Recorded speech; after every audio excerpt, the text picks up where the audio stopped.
And the Trump administration Department of Government Efficiency, the panel headed by Elon Musk, continues to make sweeping cuts to the federal workforce. In its first weeks of work, DOGE has laid off thousands of employees. Yeah, and the panel now turns its attention to the Internal Revenue Service. Our Haley Milon is making sense of all of these cuts this morning. And Haley, these workers are being laid off right in the middle of tax season. Yeah, Tanaya, Shanika, the filing deadline is 57 days from today, and the agency could lose thousands of workers. Now, earlier in the month, IRS employees were told they couldn't accept a deferred buyout offer offered to other federal employees.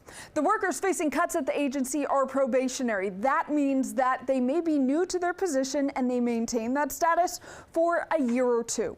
The IRS is one of many agencies being targeted by Elon Musk and his DOGE associates. On Saturday, staffers at the Food and Drug Administration were notified that their positions had been terminated. It's unclear just how many people there lost their jobs, but their positions reviewed the safety of food and tobacco products in the U.S. DC News Now is tracking unemployment data here in the district. Keep in mind, these figures I'm sharing don't reflect the most recent federal workforce cuts, but in January there were 3,800 new unemployment claims in DC, and there were 475 claims the first week of February. Our area is home to hundreds of thousands of federal workers, though it does include a large swath of military personnel who appear unaffected by DOGE cuts so far. We talked to an HR expert, Dan Space. He's offering advice for any workers facing job loss. And especially what I find is when I consult for federal employees, that many of them have very long tenures. So I think us, especially in corporations, especially if we've survived a little bit of the pre-pandemic and during the pandemic, a lot of us are used to 2 to 3 year stints. Like we don't get quite as invested or committed, especially if you're a little bit early in your career.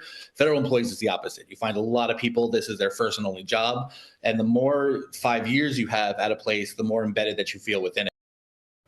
Space says if you've been impacted, immediately jump into the job search, brush up that resume, and get in touch with your unemployment office to begin the process of seeking benefits. Now, all of these cuts are coming as states, 16 of them, challenge the legality and constitutionality of DOGE's access to sensitive government information. That's it for now. Sending it back to you at the desk, I'm Haley Milon.